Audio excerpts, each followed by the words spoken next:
photos are a great way to tell the stories of what's happening in your schools. And while it's easier than ever to take a picture, many people are intimidated by trying to capture a photo that shows teachers and students at their best. Well, we're here to help. Here are 10 easy-to-follow tips to help you take better photos. It doesn't matter if you have a DSLR, a point-and-shoot, a cell phone, or even a tablet. These photo tips can be used with any kind of camera. And once you start using them, you're going to be taking great school activity photos. Composition is the term for how you arrange things that fill the frame of your picture. For example, let's take a look at this setup. Nothing wrong with it, but what if we change some things? Much better, don't you think? Use background and architectural elements to frame your subjects. Another tool you can use to create great shots is called the rule of thirds. Imagine there's a grid on your camera that creates 9 squares. The idea is to place what's interesting in your frame along one of the 4 intersecting areas. So, here's a photo that doesn't bother with this rule. Here's one that does. Creative composition is the first step towards creating better photos.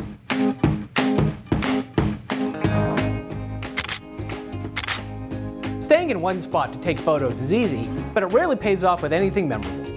When you enter a room, take a moment to observe what's going on. Who are the chatty kids, the social butterflies? If they're engaged with what's going on, then they're sure to sparkle in your pictures. School classrooms and events are full of people, but don't ignore inanimate objects. They're a great way to add context and dimension to whatever story you're trying to tell. Take pictures of signage, artwork, musical instruments, or anything else related to the event. Even simple things like boxes of crayons or a cup full of pencils can tell the story of the activity going on. Classroom projects are big accomplishments, and while students and teachers love to pose with the final project, the best photos can often come from capturing the energy and process of creating. Remember to add in pictures of the action. Shots of little hands or focused concentration will complement and complete the photos of the finished project. Many of the best people pictures come from when they're frozen in action and not looking at the camera.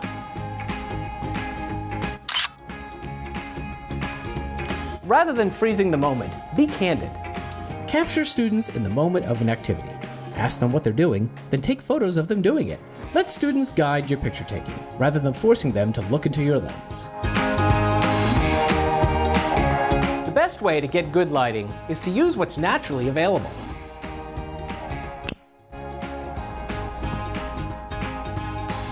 Outdoor lighting gives your photos a clean, even, and natural look.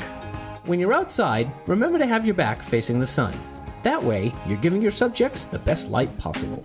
When you're inside, don't take photos of people in front of windows. This will cause your subjects to look dark.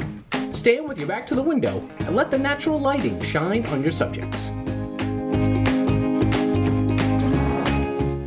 Different angles add variety to your pictures. Don't be afraid to get down on the ground to capture a great moment. Take pictures of kids at their level. A good rule of thumb is to match their eye level with your camera lens. Don't be afraid to get a bird's eye view of the action.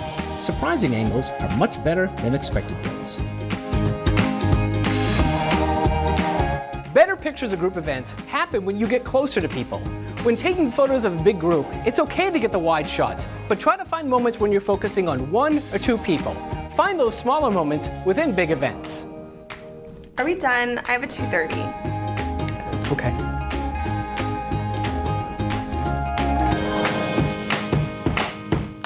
Thanks to digital cameras, we can take hundreds of photos at an event. Now, not every photo you take is going to be great, and that's fine. The key is to focus your attention on shooting. The time to edit is when you've loaded your photos onto your computer. Take the time to find those gems and delete any misfires or mistakes. Editing software and apps have given us hundreds of ways to enhance our photos. And hey, who doesn't have a filtered selfie? We're trying to capture students and activities in their natural environments. Focus on the steps to taking great photos. There's no filter that can turn a bad photo into a great one. With these 10 photo tips in your back pocket, you're all set to start taking great campus photos. And we want to see them. We want to share them on the Round Rock ISD website. You can use them on your school's website or your social media pages. We're excited to see your photos. Happy snapping!